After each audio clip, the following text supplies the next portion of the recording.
Buku Pembudayaan Norma Baharu Komuniti yang mengandungi pelbagai penerangan dan infografik sebagai panduan serta rujukan orang ramai yang kini berperanan sebagai petugas barisan hadapan dalam komuniti.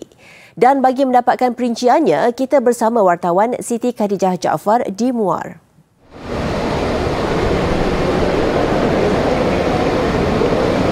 Ya, Perdana Menteri Tan Sri Muhyiddin Yassin sebentar tadi baru saja melancarkan program kempen pembudayaan Norma Baharu di Kompleks Sukan Paguh Muar ini, di mana antara intipati penting yang disampaikan oleh Tan Sri Muhyiddin Yassin adalah beliau sekali lagi menyeru kepada seluruh rakyat Malaysia untuk sama-sama mengikuti ataupun patuh kepada SOP bagi mencegah pandemik COVID-19 ini.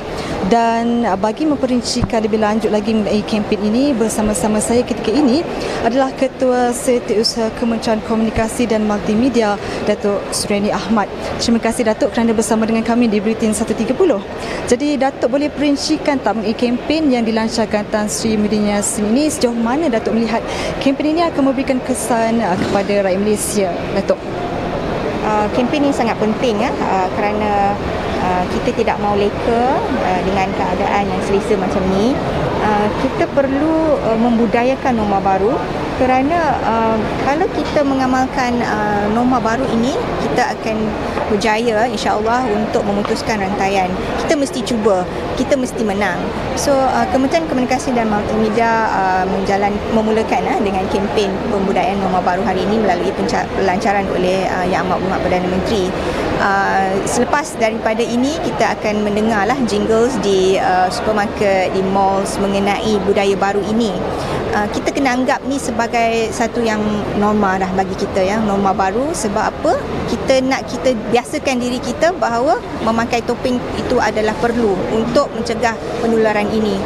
Saya juga nak mempromosikanlah buku yang dibuat oleh Kementerian Kesihatan Malaysia, iaitu buku Pembudayaan Norma Baru dalam Komuniti bagi mencegah penularan COVID-19. So buku ini menunjukkanlah bagaimana kita boleh mencegah penularan ini dengan kawalan kendiri, ya. So selain daripada buku ini, kita juga boleh lihat dekat QR code kat sini. Kalau yang tak dapat secara fizikal, ini adalah sumber yang baiklah sebagai rujukan untuk bagaimana kita dapat membudayakan norma baru ini.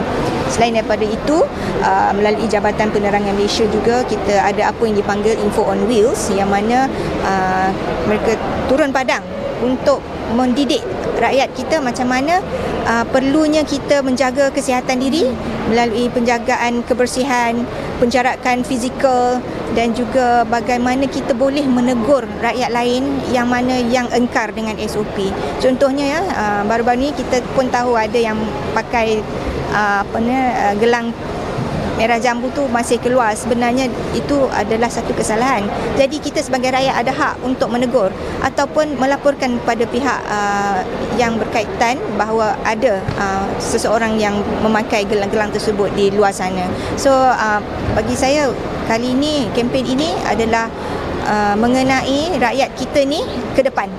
Kita harus ke depan menjadi frontliners. Kita tidak lagi boleh terlalu bergantung kepada jururawat, kepada polis, kepada doktor, kepada lain-lain anggota beruniform untuk mencegah penularan penyakit ini.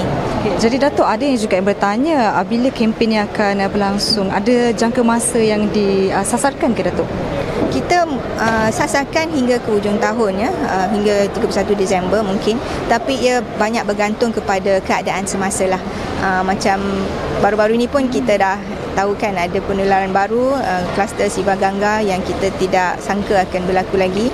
Jadi ia bergantung kepada senario pada ketika itulah. Kita harap boleh kita boleh hentikanlah penularan ini, tapi kita tengoklah macam mana. InsyaAllah kita boleh, tapi mesti ada kerjasama bersama semua rakyat harus bekerjasama untuk sama-sama banteras penularan ini.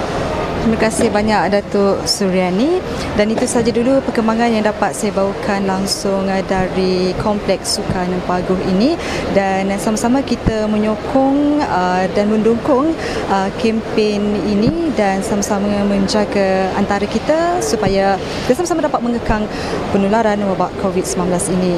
Dan kembali kepada rakan tugas di Sri Pentas, San Muhammad.